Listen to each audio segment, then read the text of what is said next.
Thank you for listening to Shulchanaruchharav.com. You're in the middle of Shemoneh Esrei, Baruch Hashem, you were able to concentrate. A little bit of machshava zaras from the Yetzer Hara comes and starts confusing you.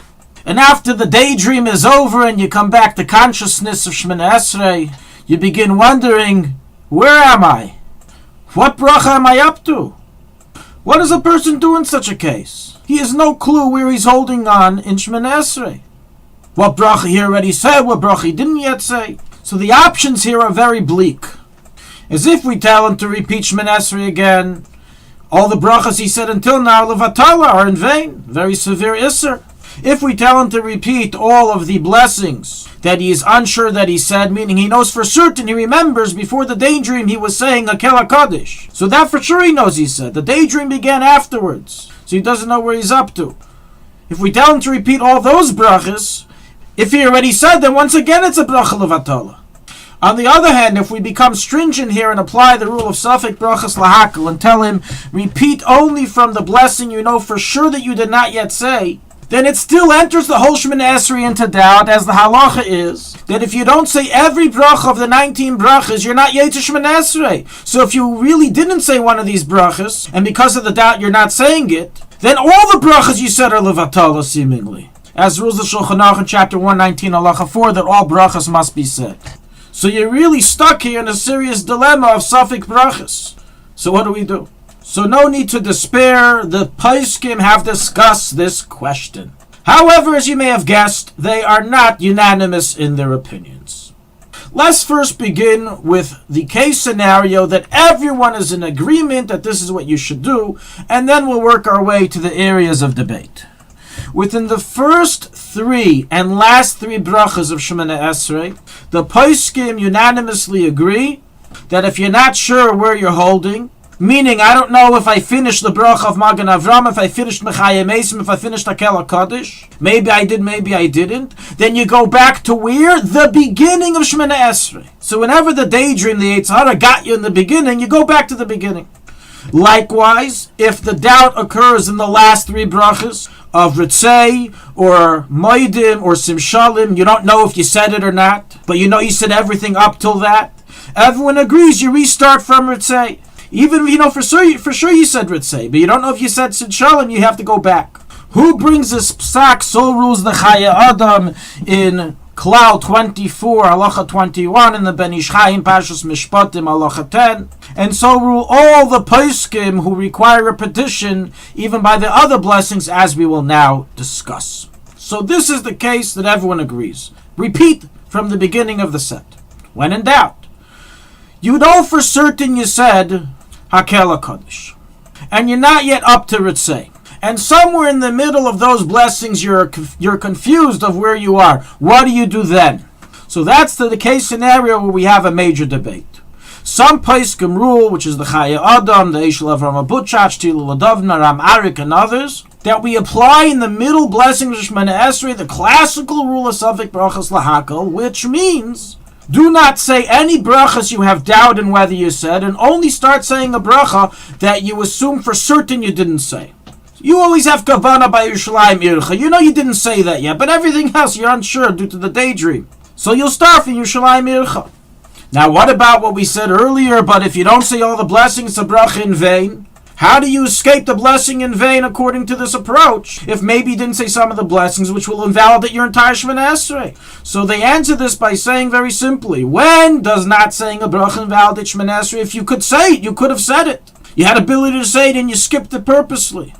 But if you can't say the bracha, such as you don't know the bracha, you don't have a sitter, or in our case scenario due to a safek, then the Chachamim validated your Shemoneh Esrei and it's kosher. However, this approach is the minority approach. The vast majority of the Poskim take the approach, repeat every blessing that you have doubt in, whether you said it or not. So you know for sure you said Hakel HaKadosh, but from Atachainen you don't know what's going on. Start again from Atachainen, and so on and so forth in every scenario by whatever blessing you're still in doubt in.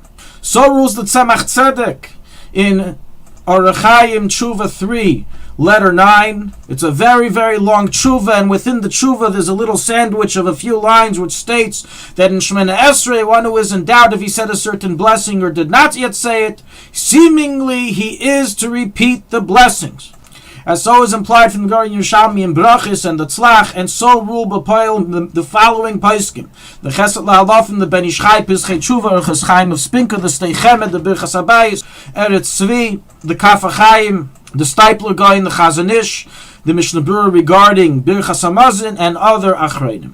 As for the reason behind this psak, that Tzemach Tzedek explains there in the long tshuva, that indeed if you skip the blessing here, you would not fulfill your obligation, and therefore in order to prevent all your future brachas and previous ones from being in vain, you should repeat from the last one. Now, though Safik brachas lahakel, in this case that not repeating the bracha would cause other blessings to be in vain, you can rely on the poskim who rule that we don't apply Safik brachas lahakel as an obligation, but just as a voluntary choice. And if you want to be stringent to repeat, you may do so. So in this case, we apply that opinion. Practically, halacha l'maisa. While some poskim of today, such as the Minchas Yitzchak in volume 5, Tshuva 2, tries to give a circumventing method of avoiding the dispute by thinking the words in your mind, not actually verbalizing it, and so too we find other methods of circumvention. Practically all these methods are not kosher min adin, meaning they're not really valid, as you don't really fulfill your obligation in thinking the blessings. And therefore one is to follow the majority of opinions, the majority of poskim, and repeat every single bracha that one had doubt in. And as we already stated, this is the ruling of the Tzemach Tzedek, and certainly this is the guidance and directive for Chabad Chassidim who accepted the rulings of the Tzemach Tzedek upon themselves. To clarify one last issue, and that is regarding what is the definition of I'm in doubt. In doubt means you have no idea what words you were saying, where you're up to. But if you know what words you were saying, but you don't recall saying any of the words prior, then we don't consider that a doubt, as ruled in the Shulchanaruchharav regarding Kriya Shema in chapter 64. And thus, if you woke up from your daydream by Maidim, and you don't remember saying any of the brachas since Magen Avraham, that's not a doubt. We assume you said everything, and you continue from Maidim where you're up to. It's only a doubt where you don't even know what words you were saying. You woke up from your daydream, you don't know what words you said. Or the words you said could be many places in Shemoneh, such as you said Baruch Atah Hashem, you don't know by which bracha. In all those cases, that's when the above halacha applies, that you repeat from the first blessing that you're in doubt from. The real best advice of circumventing this is to not daydream in Shemoneh Esrei, to look inside the siddur, maybe even point in the siddur, so you know where you're up to. But certainly to daven from within the actual siddur prevents this very confusing and complex halachic situation from occurring to begin with. Thank you for listening to Shulchanaruchharav.com. Our free services of making Torah knowledge available to the public depends on donors like you. Please help us continue our work through making even a small contribution at Shulchanaruchharav.com under the Daily Halacha Dedication section or in the subscription page. Also, check out our online courses and many sefarim available for purchase that will both enhance your Torah knowledge and help support our work.